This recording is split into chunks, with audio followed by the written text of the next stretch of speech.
6.5%, was it? Is that what the current odds are of the Stanley Cup? Well, and if you look at the round-by-round progression, the Stanley Cup favorite is the Vancouver Canucks. Like, what a time to be alive! Talking you through every goalie controversy, scoring slump, and draft lottery bust, this is the C4 Podcast on CanucksHockeyBlog.com. Here they are, the best starting lineup we could afford under the salary cap. Chris, Matt, Anna, and Adam. Welcome to another episode of the C4 Canucks Hockey Podcast, brought to you by Full Press Coverage. I am Chris at Lightforce, joined virtually by Anna Forsyth at A4Say03.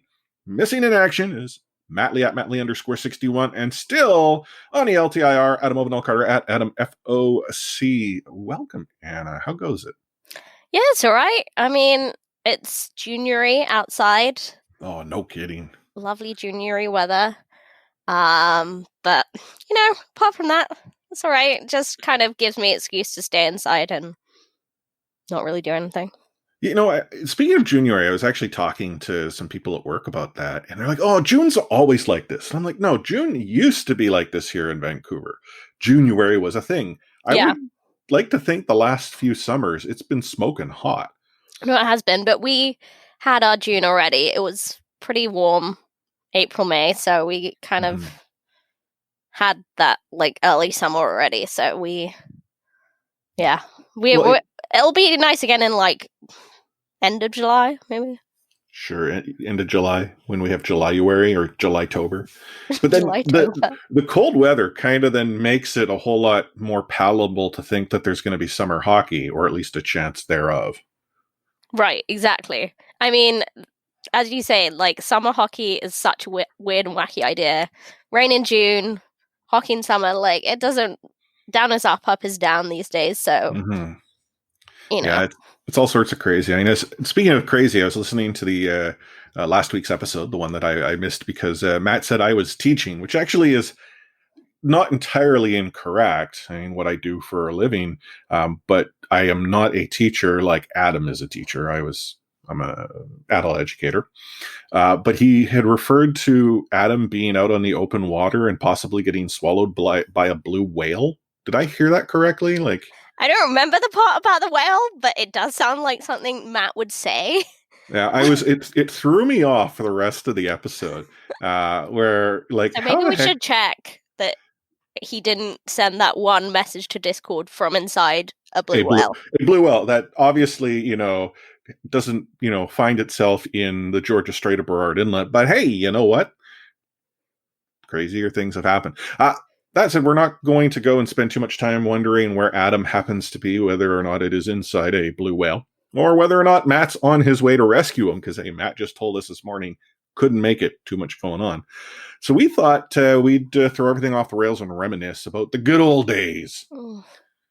Well, they're maybe not so good based on the reaction, but this time, many years ago, the Vancouver Canucks were in a Stanley Cup final. In fact, if we were to rewind the clock even further, they were in a Stanley Cup final this time many years before that. So I think, you know, go down a trip of memory lane here. Yeah, I obviously only remember one of those things. I was alive for two of them.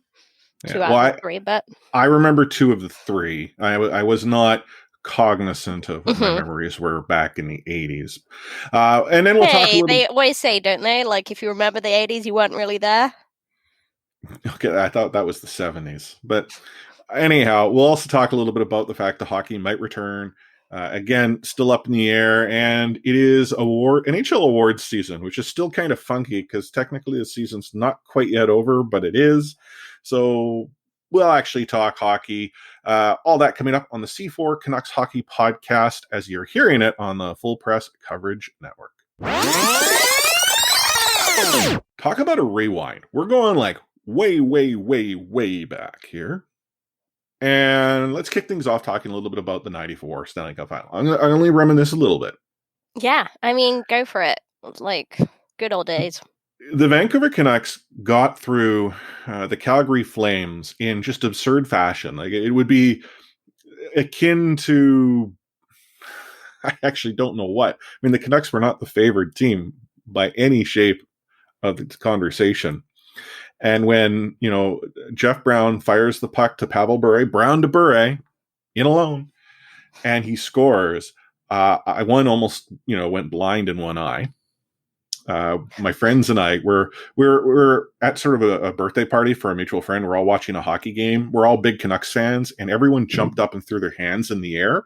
One of my friends, who's slightly taller than me, he jumped up a little bit later, and his hand got me square in the eye. Ouch. So while That's everyone's like jumping around, pleasure I and jumped pain up mixed and together. it grabbed my eye and fell to the ground. Like I could not actually open. It hurt so bad, and it had swollen so quickly, I could not open my eyelid. Wow. So I didn't actually get to see. I saw the goal, and that's it. Like I didn't actually see any of the sort of the celebration that took place afterwards, or any of the replays. While I was rolling around on the floor in pain. Anyhow. So you kind of look like you'd been out on the ice. Oh yeah, I totally. We'll when we get to the Stanley Cup final, when Trevor Linden gets hacked down by Mark Messier and is pretty much standing on zero skate and no leg that even stays put, and Jim Robson's talking about he'll play, he'll play, and he'll play in Madison Square Garden. Yeah. I felt like that in the first series. But the Vancouver Canucks were arguably a Cinderella team. And I remember them playing against the Toronto Maple Leafs when absolutely no one gave the Vancouver Canucks a chance. And if I recollect, the Vancouver Canucks lost the first game, but I then believe won the next 4. Mm-hmm. And suddenly the Canucks are going to the Stanley Cup final against the famed New York Rangers. I mean, they got Mark Messier at this point, Mike Keane behind the bench. It is a big team. And the Vancouver Canucks gave them a run for their money.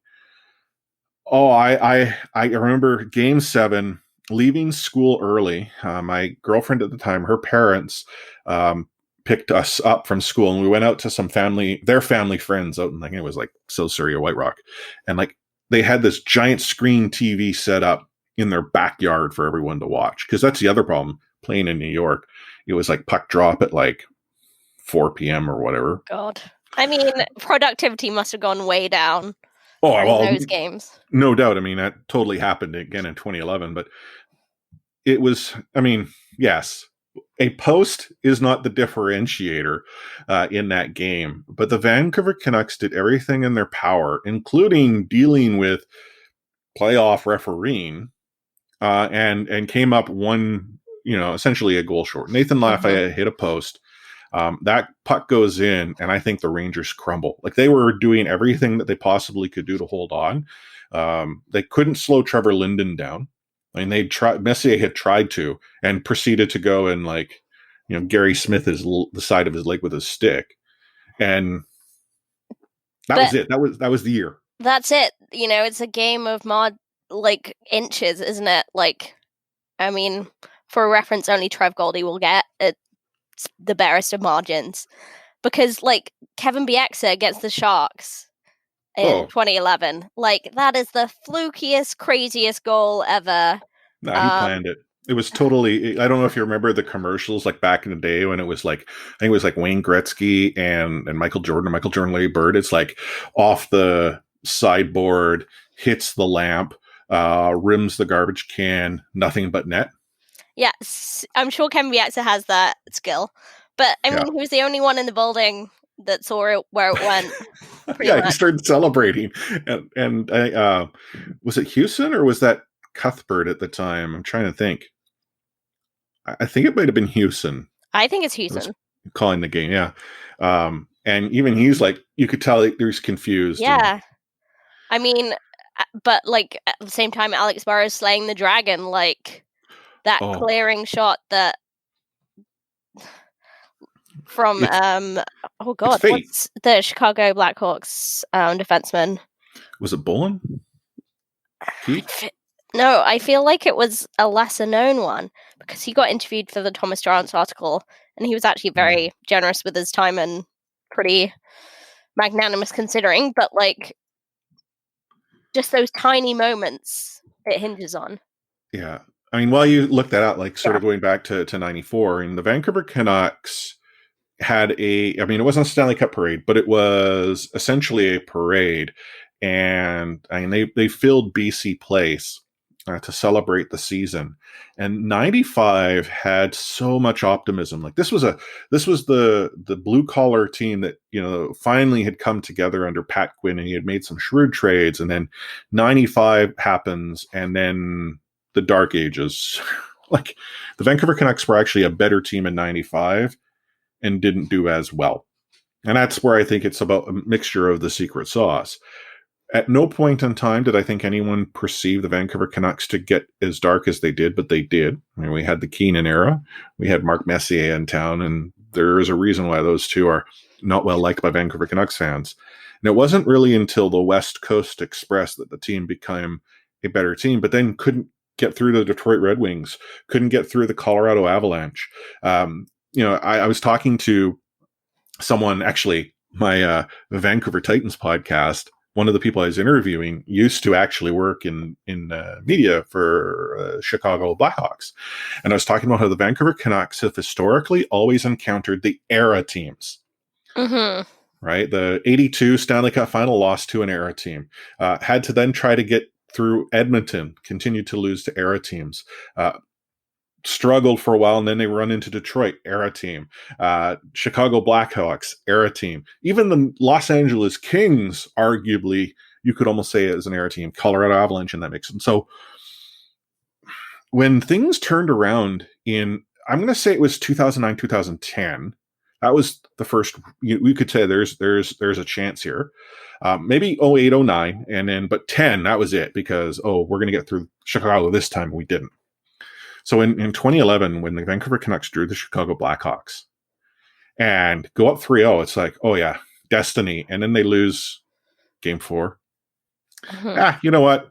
Sweeps aren't all that important. Then they lose game 2. It's like, what the hell's happening? And they lose game 5, game 6.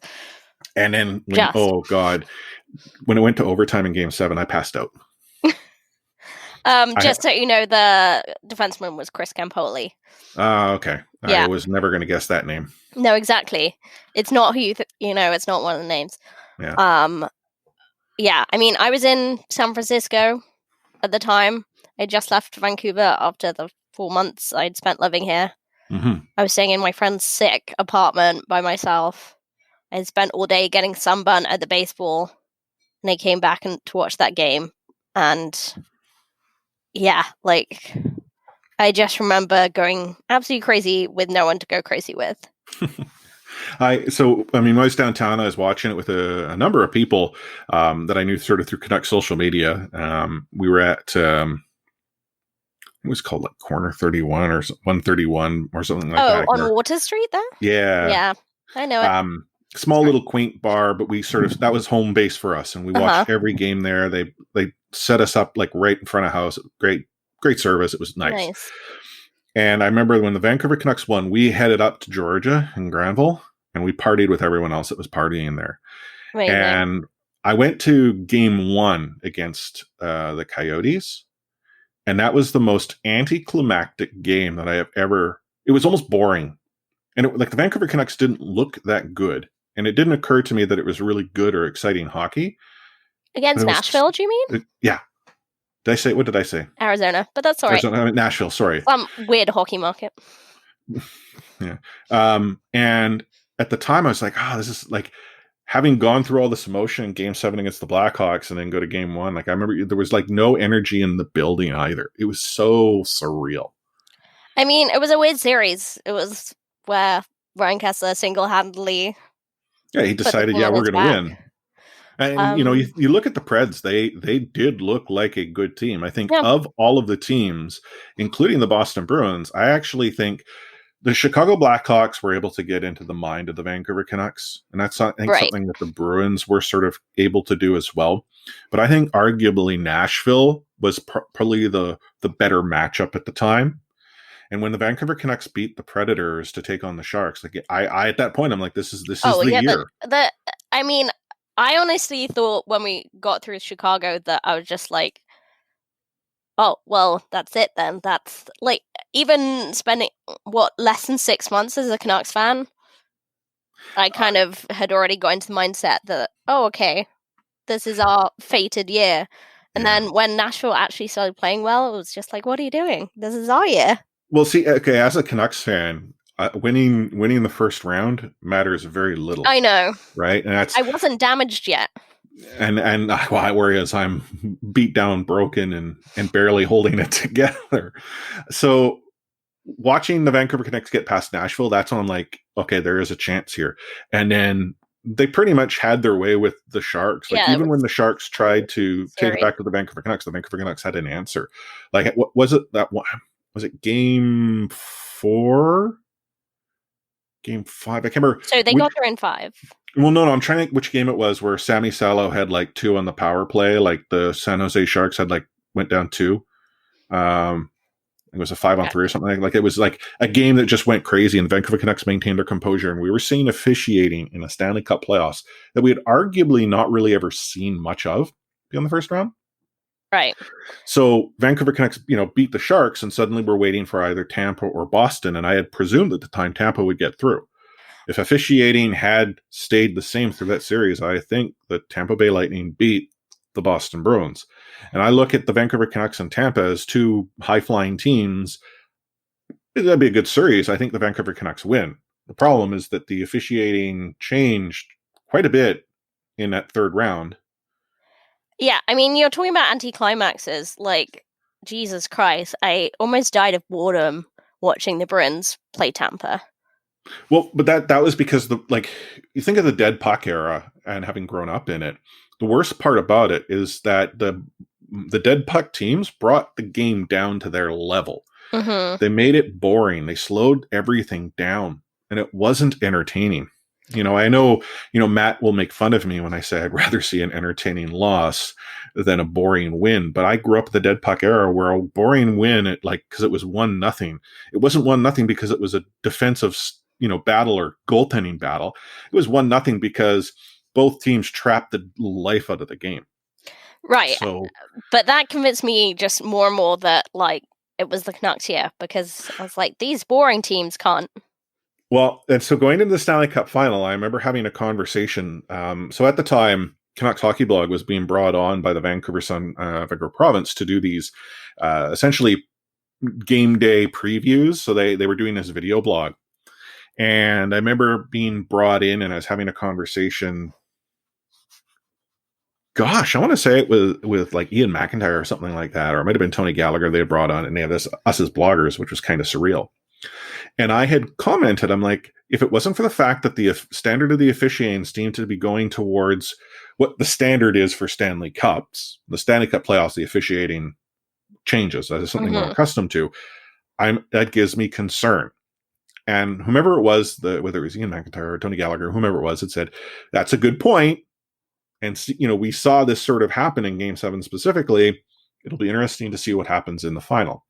So when the Vancouver Canucks, kick off Game 1 and Game 2, and these are tight games with 2 wins, I'm like, okay, I should not have been worried. But really, I probably needed to, because it was quite apparent that while the Vancouver Canucks weren't generating the offense through special teams, they weren't generating much offense. And that meant all of the pressure was on Roberto Luongo as a goaltender to essentially stop every puck thrown his way.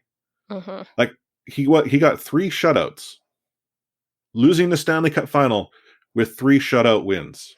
Yeah. And yet he's often seen by people, he was a sieve. He's the reason they lost that. I am so sorry.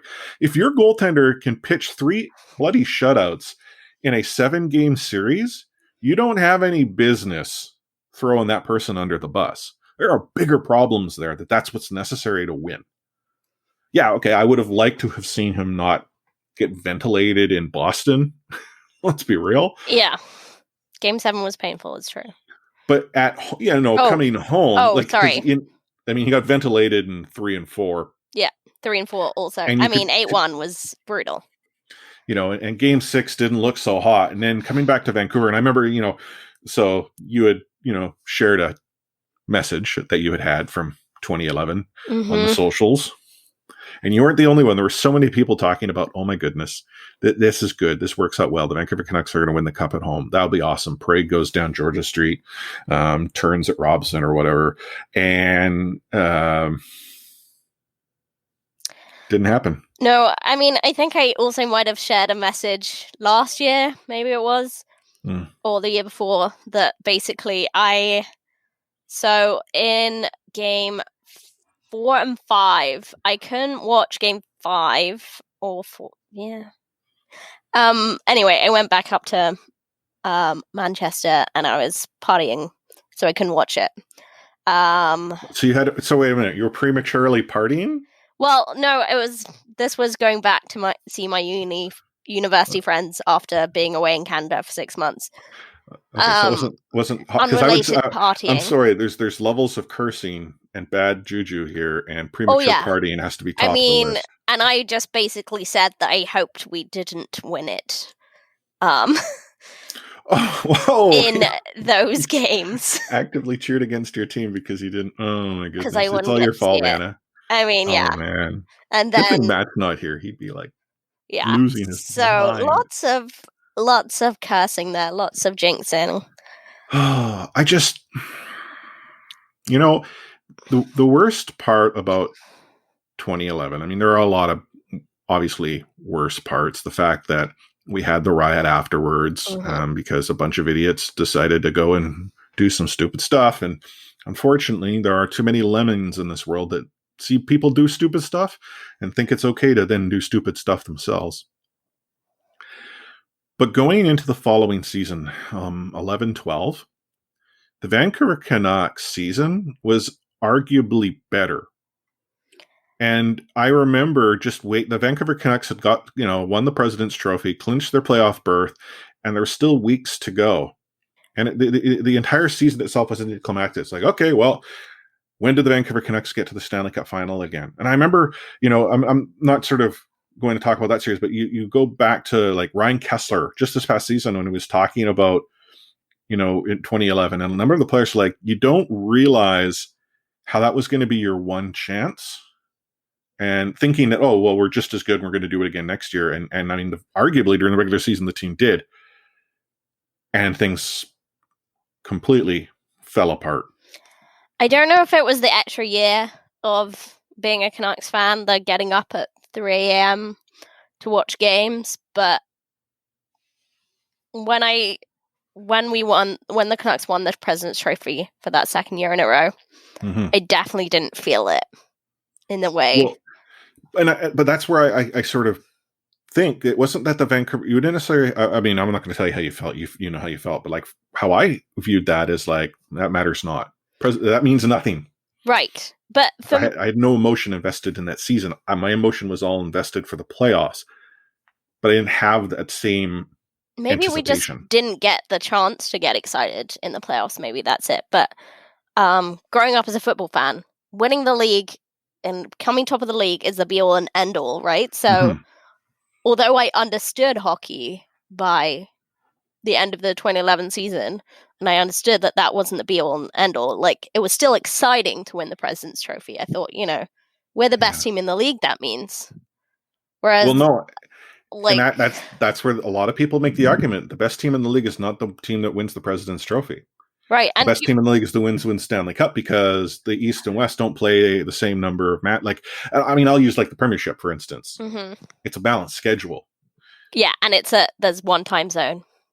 Yeah, I mean, and so functionally, if you're top of the table at the end of the season, yeah, I think you've proven yourself, whether or not they were to introduce a playoff system, so to speak. Although, I mean, they do have playoffs in the lower leagues, but that's a whole different thing. Yeah, but like when it, and then there's the FA Cup, right? I mean, there's a variety of different sort of league. I don't know. I was going to say fixtures, but structures is probably a better time. But yeah, no. When you look at the NHL, I guarantee you a team wins the President's Cup, and there are a number of naysayers. That's not the best team. Oh yeah, for sure, but I don't disagree. I should make that point. You're bang on. You're probably right, though, that we were the Canucks were more definitively the better team in 2012. And because like you think about they had all of these demons from subsequent years until they beat Chicago, and then we had the run through to Game 7, losing at home. And it's like, oh my goodness, how does this work? So game 8, when we, played Boston in 2012, the Vancouver Canucks won game 8, and it was like, we took it to Boston. Oh man, That was a they great had game. it coming. Therefore, the Stanley Cup should have been ours at that point, apparently. And I remember it was like a matinee, and went down which was great for me. I watched it at the Maple Leaf in the Canadian pub. Yeah, I hope you didn't order the poutine there because they get it wrong. Oh yeah, very bad. I went to myself, Gladys, I think there was someone else. We all went to the Blue Canoe restaurant here in Stevenson that opened up for brunch just for us to watch this game 8. It was phenomenal.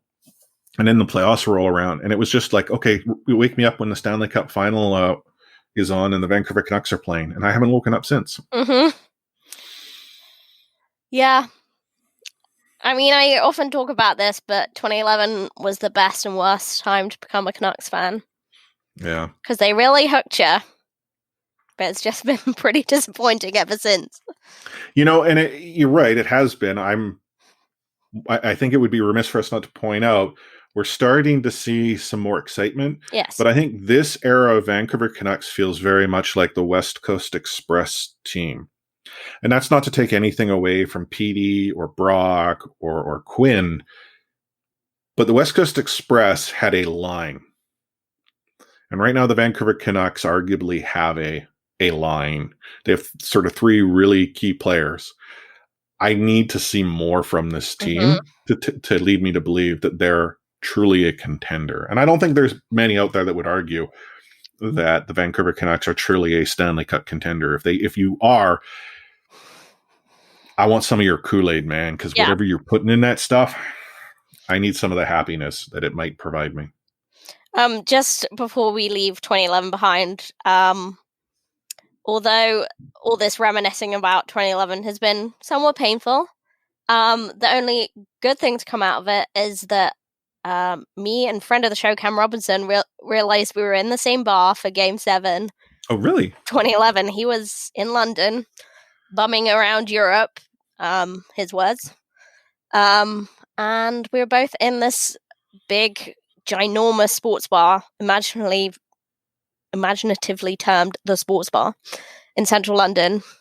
And it actually had the Stanley Cup final? Yeah, so I went there for Game 6 and Game 7. Game 6, I would rather forget for various reasons. Mm-hmm. But yeah, Game 7, it was packed. Was there, so who was the bar cheering for?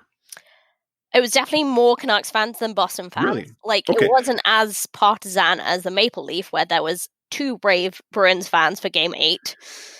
So just to pause, the reason I asked that is notoriously the rest of Canada was against the Vancouver Canucks winning. Right, but I don't think it was necessarily Canadians.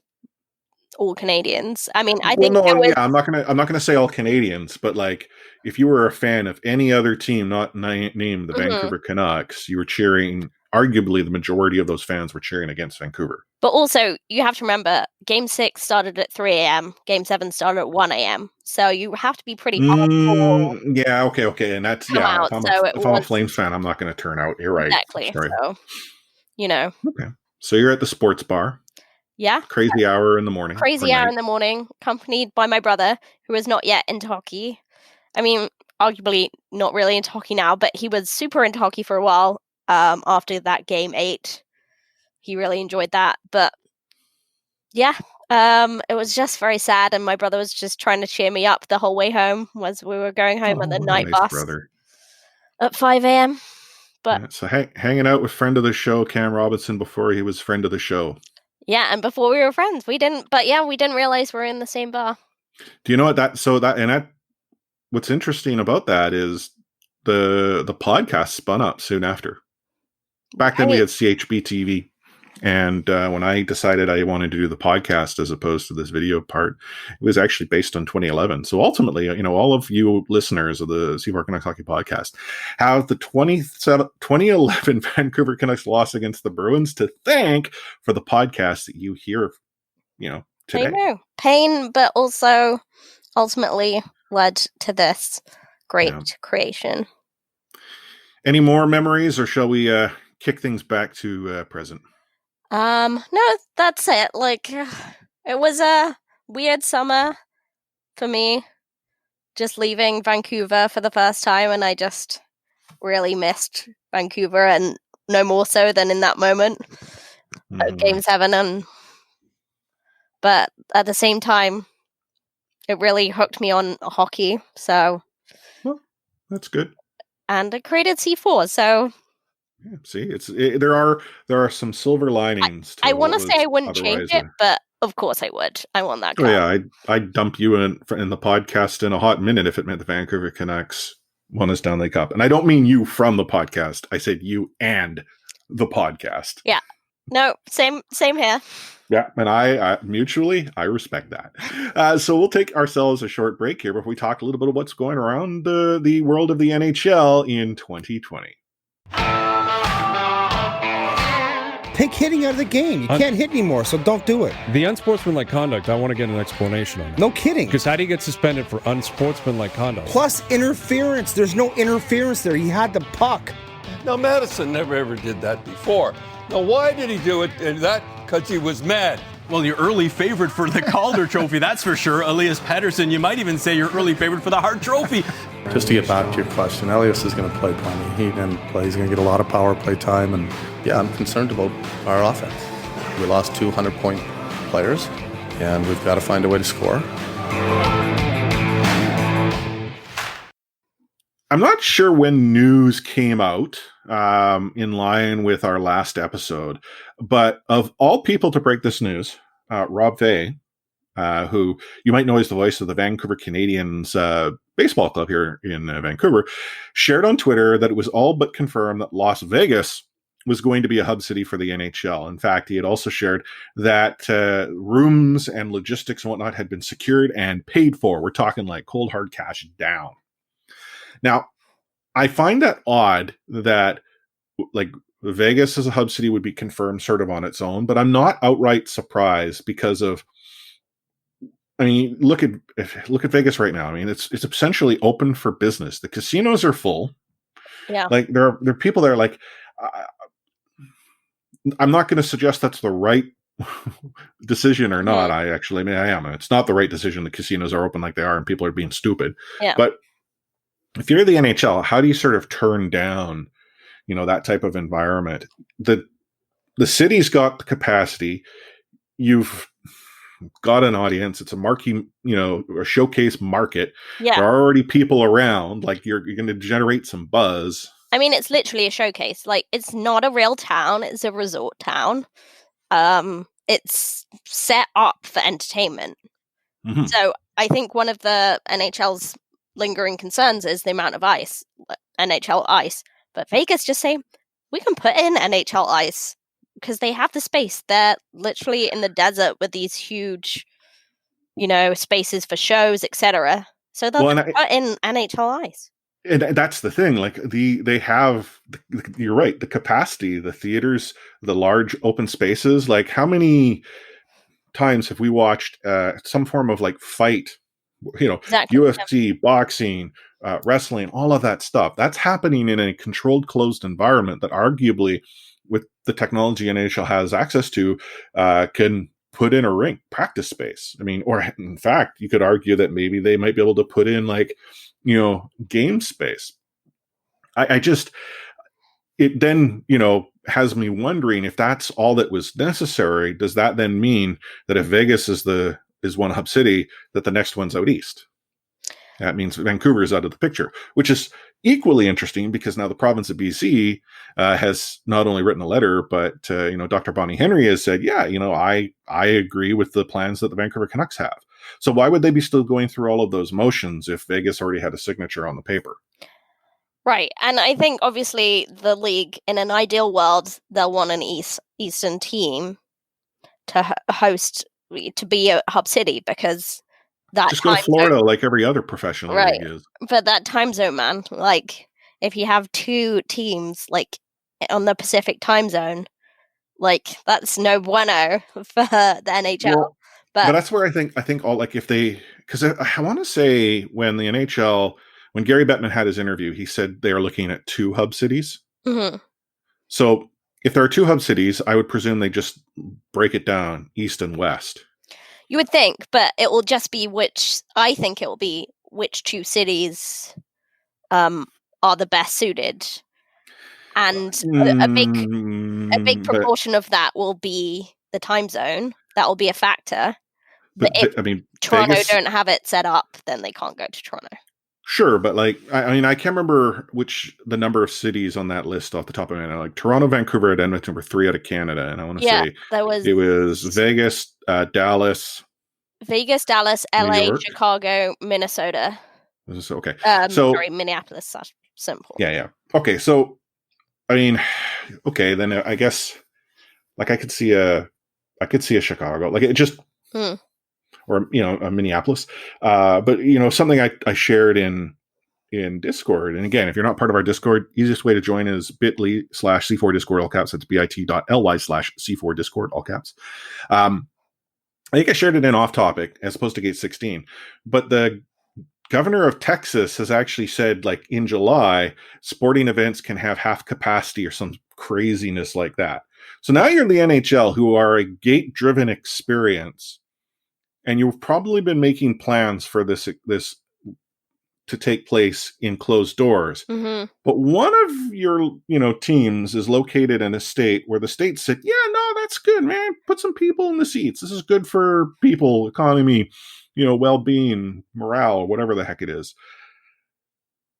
Like, I know there are some that would say, "Oh, the NHL would stay away from that because they want, the players might not sign off on that." But I don't know. I don't see the players signing off on it. I think media and fans and other teams would kick up such a stink if some people got to play in even half-full arenas and others had to play in empty arenas.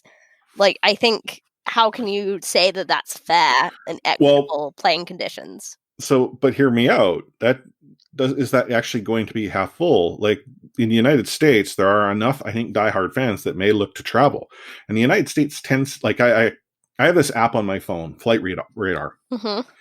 And I just occasionally, when like a plane goes over our house, I'll look, what was that? What I have noticed is that there are still quite a lot of passenger planes flying throughout the United States. And arguably, as travel is much more relaxed there, is it possible you'll see more and more fans go to Dallas to watch their team play? If that opportunity existed, right? Like it becomes a hot ticket. Definitely, but I just think if you have another hub city that has to play in empty arenas, I don't see how you match that up as like say that that's a fair. Yeah. Sorry, and I for our listeners in the United States, I think for us, we're a little bit like boohoo that there's so much more flexibility and freedom when it's quite indicative that the science and data does not support it. So I know we're like Vancouverites, we are doing pretty well here in BC, and that's not the case for everyone. So it's not a judgment thing, but it is interesting to note that it's not a huge concern for the NHL how well that particular city is doing with COVID because of this idea of the bubble. Yeah. They're completely separate.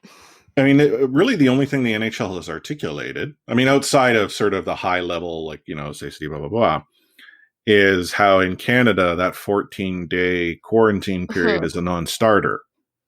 And right. even with the recent letter sent from our province here in BC, from Premier Horgan and Dr.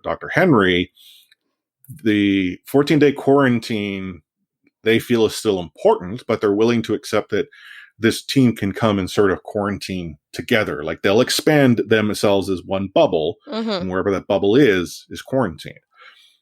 I don't entirely know if the NHL's down with that. Right. Although I think that was their initial argument. I think Ontario were the first province to, and Alberta have also said that they've kind of backed this waiving of the official quarantine. And see that, but therein lies the problem, is that BC hasn't outright said no to the quarantine. And I think I don't see any indication that the Canadian government will exempt hockey players from that 14-day. No, it's true. I just think that the NHL, I believe it was the NHL that was making the argument that they would create their own quarantine. Right. Yeah. And I think that's where sort of I'm not going to claim for a minute to really understand what the province of Ontario or province of Alberta had positioned. I believe it's under the same logic. Yeah. But in the province of BC, we talk in this term of bubbles being your family. So like my bubble is myself, baby force, and my wife. Mm-hmm. If I wish to double my bubble, I can add Anna here to my bubble, and I could then be part of her bubble. We have now doubled it. But we can't go and just no, but that leaves Matt looking on the outside. He can't come, he can't join our bubble. So the concept of this bubble with BC is that the team is one family, one bubble, and whatever that team looks like. Players, we're all Canucks, Chris. Staff, families. That's been defined, but that bubble would then still need to isolate for 14 days. That's not like, go from, wherever they're staying, the hotel, and then to the rink. No, that is the 14 days once they arrive. So I think the more this goes on, the more likely I think we're going to see NHL resume, if it does resume, in the United States. Yeah, you might be right. And in the grand scheme of things, while it would be nice to have, hockey up here, like, what does it really matter to you or I? No, it's true. Like, we're not going to get to go to the games. We're not going to get anywhere near any of the players. And yeah, they'll be quite shut off from it. So I don't imagine, it's not like when the draft was in town, which was really exciting because you walk into a bar and there was, I don't know, there was just players, there was, draftees, and there was analysts. Wow. That's the thing is there might be media, there might be analysts in town like that. You might run into like, Pierre Maguire, the local Tim Hortons that's restricting how many ever people in the doors. But to me, I think from it'd be nice to showcase Vancouver. It matters very little if they're here. All I ask is that the Vancouver Canucks, when they're playing, are playing at times that are conducive to our work schedules. I know. And I know there's the kind of worry from the NHL's perspective that they don't want a team playing in their home arena. Mm-hmm. So you do worry that they're just going to make the Canucks play in whatever their second hub city is that isn't Vegas, which is tough. But, if it were to be LA, because LA can't play at home, not making the playoffs, or Anaheim, great, but they're not going to do two Pacific Division hub cities. It just won't happen. One quick question for you before we dive into a version of the F word. I think it was the Arizona Coyotes have someone that's been diagnosed as positive. Oh, wait, was this a couple of weeks ago or? Well, I think it was even more recently, if I recollect. But where do you feel the NHL needs to draw this line as to a positive test? Oh yeah, the staff member they had. Yeah, sorry. Mm-hmm. If this is someone within the bubble, like I'll use like soccer or football. There's this sort of belief that, there's this many tests positive before things stop. But it occurs to me that the NHL players are like, no, man, we should stop. So like, how where is that happy medium? I find it really hard because you look at football's come back in Germany and now Italy and Spain as well. And it's this strange thing where on the pitch, they're tackling each other, they're hugging each other. So you have this idea that it's a secure environment where everyone's being tested constantly. Mm-hmm. So everyone is negative. But then they do kind of socially distance in other places too. So which is bizarre because if one of them's got it, well, so all of his team probably got it. Like you could argue, they're socially distant on the field outside of the celebrations and whatnot. Yeah. And just hope that it was the goaltender who no one's, getting near or something like that. But look at hockey. You've got how many ever players sitting on the bench, jumping on and off the ice. It's just the style and nature of the game is not conducive to the swapping of, essentially, I don't know how to describe it any other way, bodily fluids. Yeah, I think we've been gross about this before. That's just the way You have blood, to say sweat, it. tears. Blood, sweat, and tears. And, you know, all that moist speaking. Exactly. But, they can't even keep their own mouth guards in their mouth. Yeah, I just think you've got to have a protocol because otherwise players are never going to sign off on this. I think they will, but like, do you see that protocol is like a strike system? Like, because that's insane because that's not how viruses work. No, they don't. But that's it's like, I don't know how else you approach it. Like, the protocol is that player's positive, they're out, and then you just start testing the hell out of everyone else. Well, what happens if the team suddenly, like, you and I talked about it a few episodes back, right? Like, mumps went through the NHL like wildfire. First and foremost, the fact that it did blows my mind because you can get immunized. But the fact remains that, like, what does the league do? And maybe they're just sort of rolling the dice, hoping things don't come out too badly. Last thing, and I shared this link again in our Discord if you somehow missed it. In Korea, where they are playing their baseball league in a closed environment, they have had players test positive. Mm-hmm. So if it can get into a closed environment in Korea, there is no reason why it can't get into a closed environment here in North American NHL. So again, time will tell. I'm not trying to authorize. I just, at this point in time, wonder, when do they make that decision to simply go and say, let's focus on the next season? And I know it's not a simple decision to be made. Beer Canuck, he gets up in arms a little bit because he is right. There are a number of factors that are coming into to play here, but it's just the fact that it's continuing to be prolonged and things aren't changing the way that, I think months ago people thought they might. Mm-hmm. Why not just sort of call a spade a spade? Anyway, let's get ourselves into a rowdy version of the F word. He liked to say the F word. Oh, then get the here then. Okay, see ya. Is going to have the F word on it. I wish I could give you an explanation about it. I can't. You, out of there. You said the F word, Dad. You called me the F word. How in the bloody hell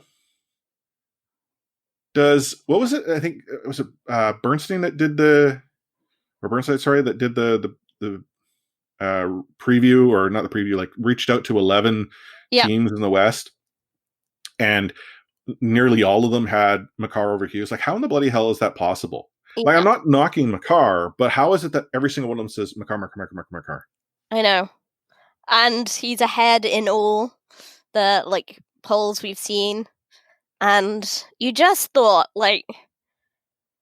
obviously we're biased. Obviously we are, but we kind of saw Quinn ahead in the race, but it being very close until the Makar injury. And then we thought, okay, he's got it.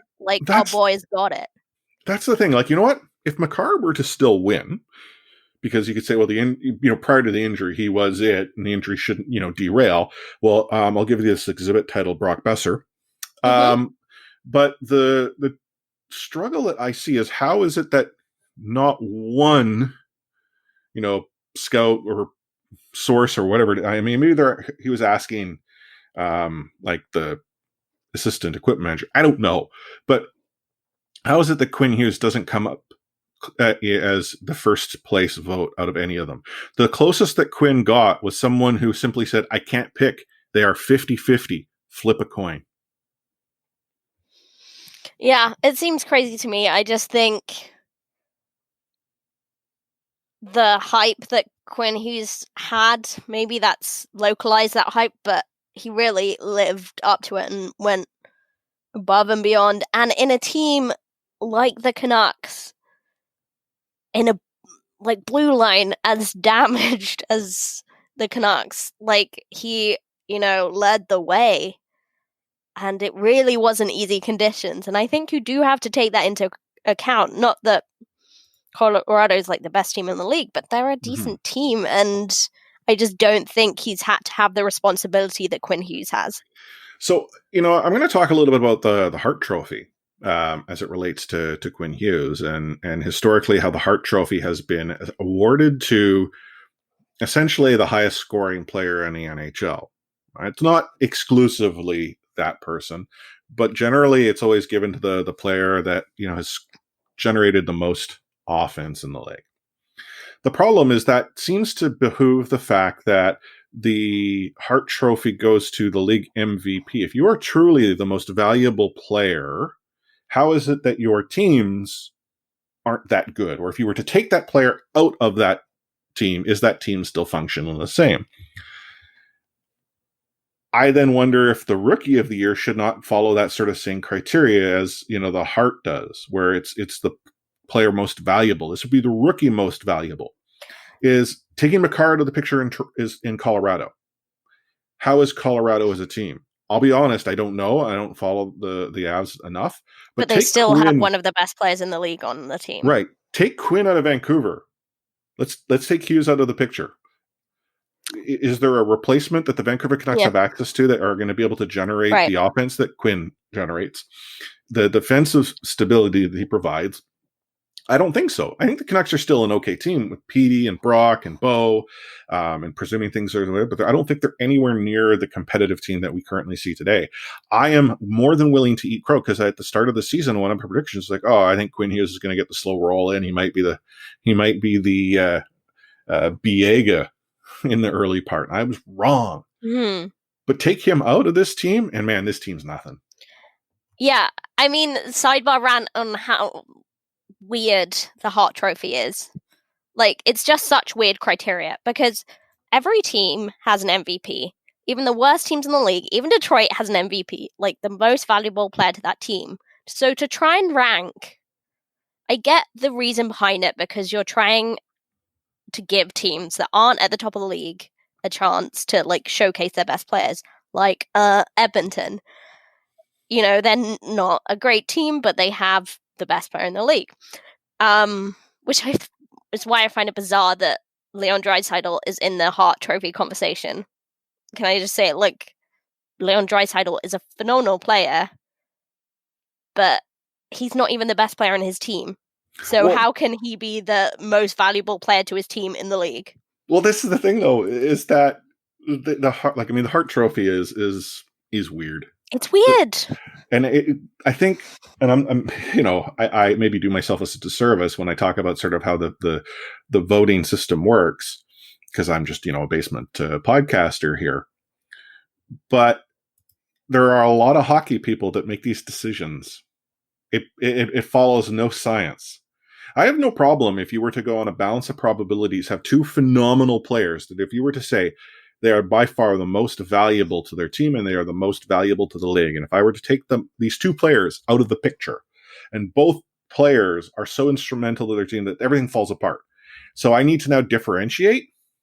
My sense tells me player B over player A. I can accept that. Right? But to your point, like Draisaitl, for instance.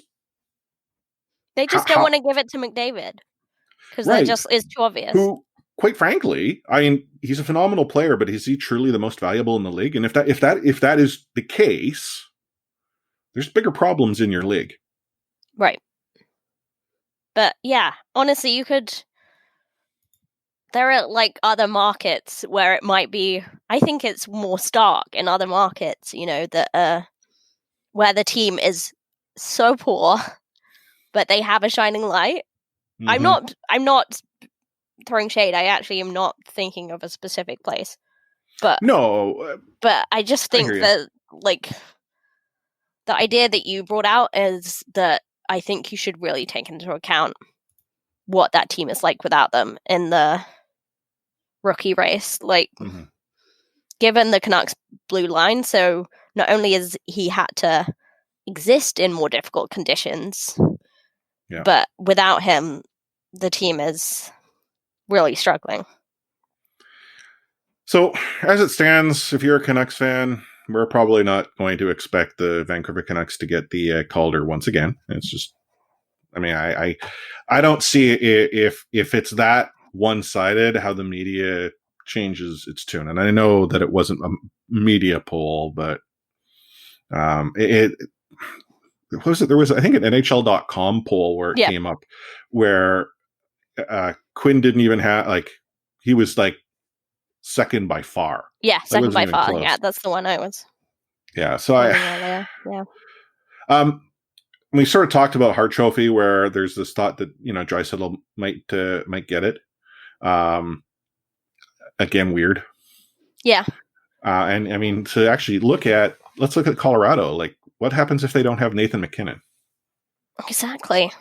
Right? Like, again, it's hard for me to understand how the awards go. Any other interesting awards that you think?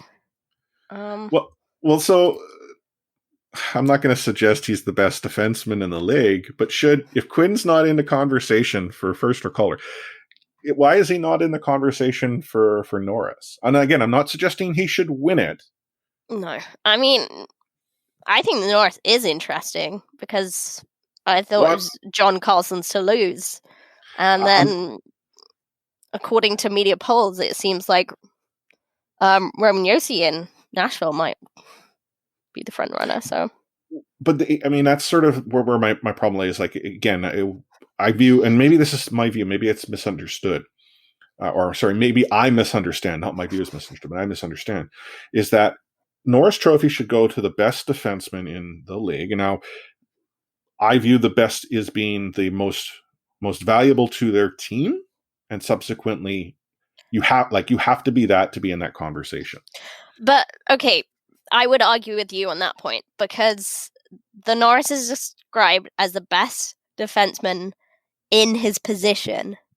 So what I worry the problem with the Norris isn't the defensive defenseman? No, my worry is that if you don't score, you get forgotten in a Norris Trophy conversation, which I think a defense's job is not to score, and I think that the art of defense really gets lost. So this is and so then I you know what, you're probably right. And sorry, now that you're saying it, that's I think what I wanted to articulate. For those listening to the podcast, you didn't see my brain just explode. Yeah.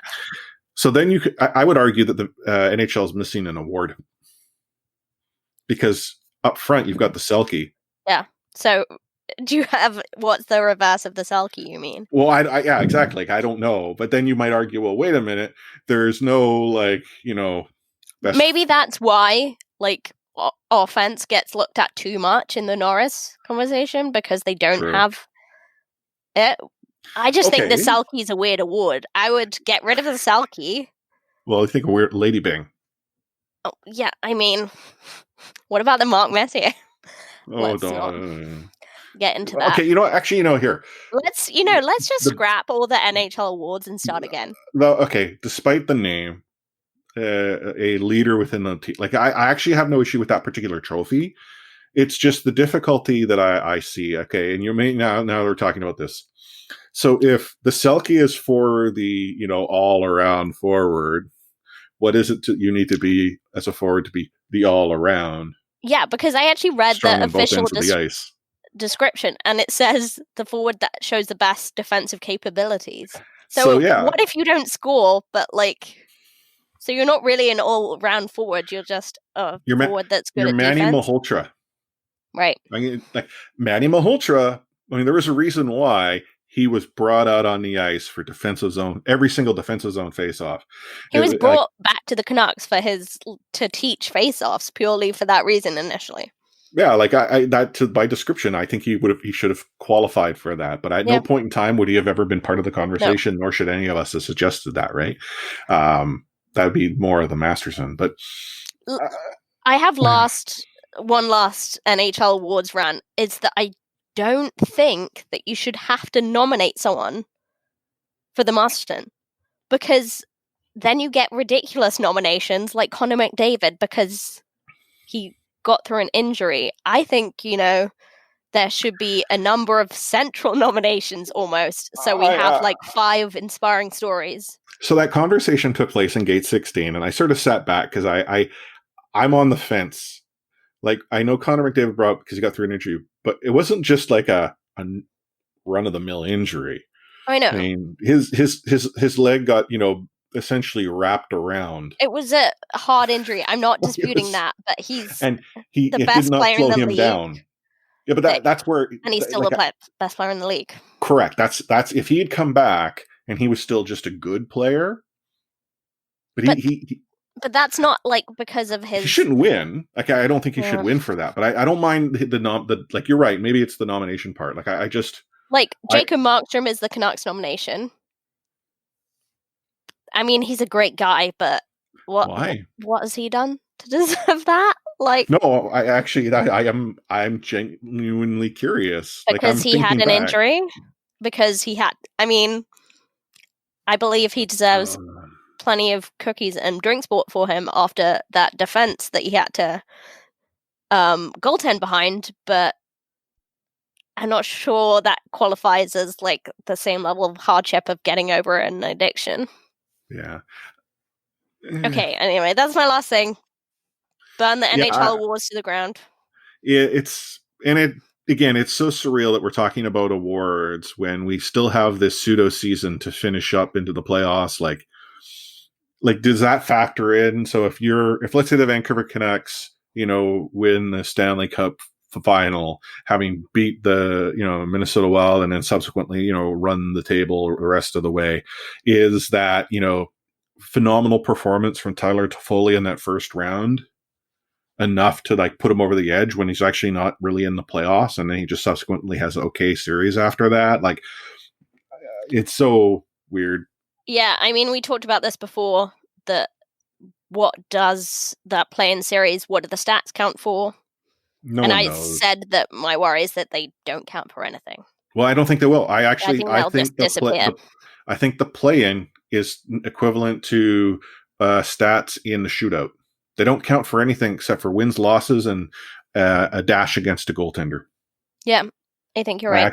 I think that's what the play-on will look like. And maybe a good agent might go and spin, like Tyler Toffoli scored 20 goals in 5 games. And then the family are going, really? I don't have any recollection of that. Yeah, I'm looking through the record, the stats. I mean, official stats. Oh, man. Anywho, okay. Awards, they're happening. One final note on them. Bob McKenzie, apparently this is his last year to put his ballots in. I know, I saw that. I don't like. I don't understand what's happening. Well, this is the weird part. Like, I didn't realize there was like a retirement age for the Writers Association or whatever. Like, I mean, I'm honestly not against the idea, but Bob would be a definite exception. But I'm not against the idea that you have to stop voting after a certain age. Yeah, it's just, yeah. I don't know how it works. Maybe, I wonder if we could get accredited and, collectively we could vote. Yeah, good luck with that. I'm going to see what the application form is, fill it in. I wasn't successful in getting any of us verified on Twitter, but maybe I'll have more success on this. Which is a damn shame, obviously. Yeah, damn shame. So here we are at the end of another fantastic episode of the C4 Canucks Hockey Podcast, courtesy of your favorite hosts, Anna and Chris. Don't worry about Matt. He might be back next week. Adam, he'll be back when Adam's back. Yeah, we have to check on Bowen Island. After all this rain, I'm not even sure if it's still there. So, let's see.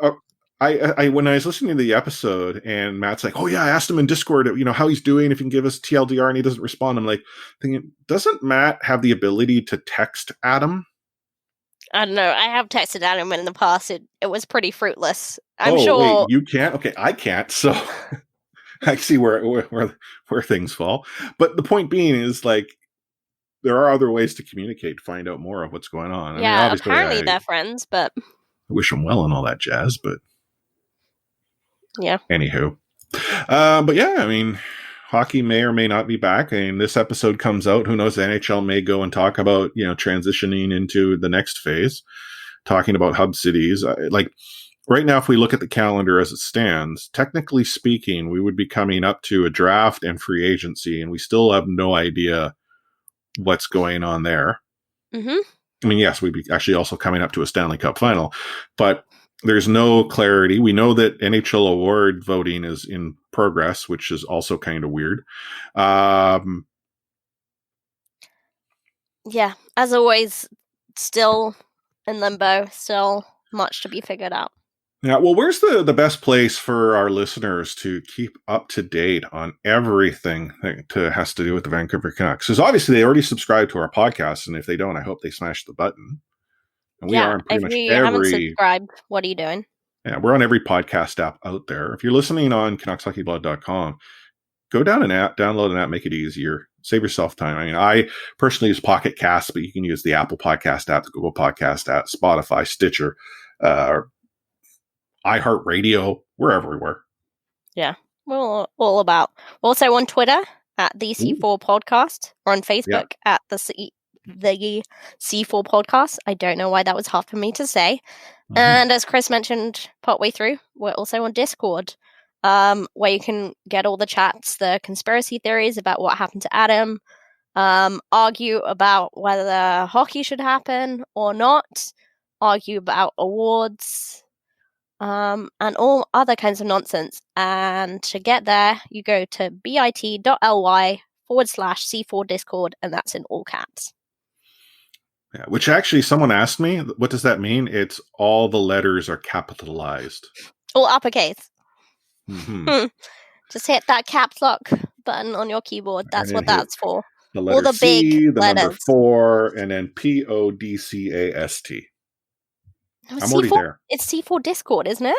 Or podcast. Either one works. DISCORD. This is the problem. If you don't recall, I had to go and recreate new links because Matt could not keep it straight when I wasn't around. I trust you, but I have to often pick up the pieces that Matt simply throws on the floor. And so the problem is, then I will admit it does confuse me, but there are C4 Podcast, C4 Discord, they get you to the same place. And the reason we're the C4 Podcast on Twitter and Facebook, it's because someone else had C4 Podcast, and I don't think they even use the account. But also, we are the C4 Podcast. Yeah, best mediocre Canucks podcast out there on the market. Yep. You know, actually, as we sort of wrap things up, we are totally in the crazy time. So, who was it? Was it Daryl? No. Maybe it was Yerke that tweeted the, in 2010, can Vancouver survive 2 sports radio stations? And then in 2020 can survive 247 Canucks podcasts? Yeah. I was disappointed that not enough people were to suggest that, C4 is cream of the crop. Well, we totally are. I suggested it. Well, I know you did, and I did. But just saying, listeners. In all seriousness, you know what? Like, I love living in a town that's passionate enough to have 741 podcasts, or however many we actually have. Like, plurality of voices is great. Well, and that's the thing. It's each one of us has a different voice, a different brand. Like, I don't actually expect that everyone will like what it is they hear from us. It's one of the reasons why I sort of make light of the situation. Like that episode that you and I did where Matt had Cam, the Cam interview. Oh, yeah. And someone on Reddit said, it's utter crap. So do yourself a favor, fast forward to this, but then stop because the other 2 come back and it's utter crap. And I responded on Reddit because I said, like, I'm so sorry. We'll learn from our mistakes. Many apologies for wasting your time. So 2 things occurred. One, the person who wrote that was suddenly embarrassed that I showed up to respond.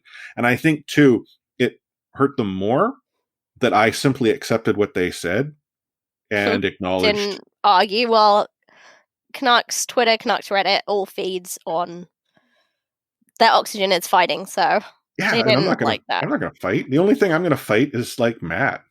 Well, I will have one objection to that comment. Only the fact that we recorded the intro and outro to that podcast in the tiny hot box, not just the small box. It was the tiny hot box. So we suffered for that. And if the quality dipped slightly, many apologies, but we were trying not to pass out. Oh, that tiny hot box. I do not miss that at all. No, there is one silver lining to this. All is that we can record it in the comfort of our own homes. Yes, and thank you, unlike Matt, who doesn't put clothes on. Both you and I did, because we respect the boundaries that need to exist within the modicum of the professional podcasting world. Anyway, we are at the end of an episode. We should probably talk about getting another guest on. Again, you'll notice listeners go and recommend guests, and we somehow magically make it happen. Yeah. So we need more suggestions, please.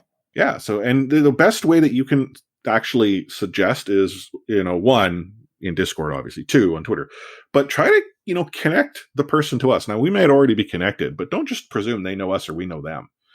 I mean, you'll know when I talked about Sat being friend of the show, he's like, oh, totally. I always wanted it. It is an award that every, guest of ours wants. They want to be friend of the show. Cam Robinson to this day looks back at how being, friend of the show helped him propel his career further.